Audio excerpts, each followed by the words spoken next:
ಮದ್ವೆನಾ ಮಾಡಿಸ್ತೀನಿ.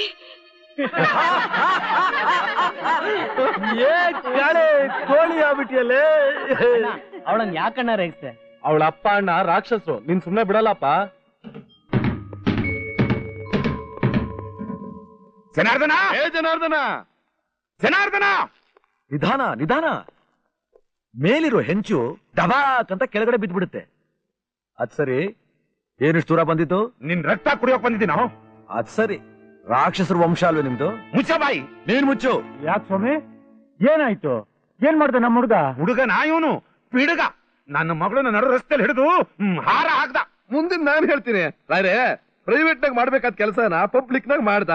ಅರ್ಥಾತ್ ಅಂತ ಮುತ್ತಿಟ್ಟ. ನಮ್ ಪ್ರೆಸಿಡೆಂಟ್ ಮಾನಾನ ಹಾಕ್ಬಿಟ್ಟ. ಏನಯ್ಯ ಮುತ್ಕ, ಇದಕ್ಕೇನ್ ಹೇಳ್ತಿ?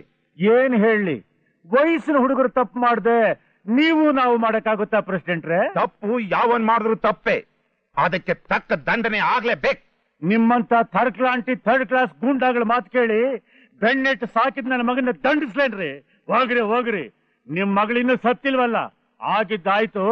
ಮುಂದಿನ ಮದುವೆ ಕಾರ್ಯ ನೋಡೋಗಿ. ಮುದ್ಕ, ನರವಾಗಿರ ಕಟ್ಟಾಗತ್ತೆ, ಕಿರ್ಚ್ಕೋಬೇಡ. ನನ್ನ ಮಗಳನ್ನ ನಿನಗೆ ಮದುವೆ ಮಾಡ್ಕೊಡ್ಬೇಕಾ? ಬೇಡ, ಉಪ್ಪಿನಕಾಯಿ ಹಾಕೊಂಡ್ ನೆಕ್ಕು. ಜನಾರ್ದನ, ಎಲ್ಲ ದನವೇ, ನಿನ್ ಮಕ್ಕಳಿಗೂ ಒಂದು ನ್ಯಾಯ, ಬೇರೆಯವ್ರ ಮಕ್ಕಳಿಗೂ ಒಂದು ನ್ಯಾಯನ? ಇದೇ ಸ್ಥಿತಿ ನನ್ನ ಚಿಕ್ಕಪ್ಪ ನಿನ್ ಹತ್ರ ಬಂದಾಗ ನೀನೇನೋ ಬಗಳ್ದೆ, ಸತ್ತು ಹುಡುಗಿ ಸಂಸ್ಕಾರ ಮಾಡಕ್ ಕಾಸು ಕೊಡ್ತೀನಿ ಅಂತ ಕರುಣೆ ತೋರಿಸಿದ್ರು. ತಪ್ಪ ಎಲ್ಲಾದ್ರೂ ಉಂಟಾ? ಸರಿ, ಕಾಸು ಕೊಡೋಣ ಅಂತ ಹೇಳಿದ್ರೆ ನಿನ್ ಮಗಳಿನ್ನು ಸತ್ತಿಲ್ವೇ? ಹೋಗ್ಲಿ, ಯಾವನ್ನಾದ್ರೂ ನೋಡಿ ಮದುವೆ ಮಾಡ್ಬಿಡು, ಕಾಸು ಕೊಡ್ತೀನಿ, ಕಾಸು. ಬದ್ಮಾಶ್, ಹೆಚ್ಚಿಗೆ ಮಾತಾಡಿದ್ರೆ ನಿನ್ ನಾಲಿಗೆ ಕತ್ತರಿಸ್ಬಿಡ್ತೀನಿ. ಶಟಪ್!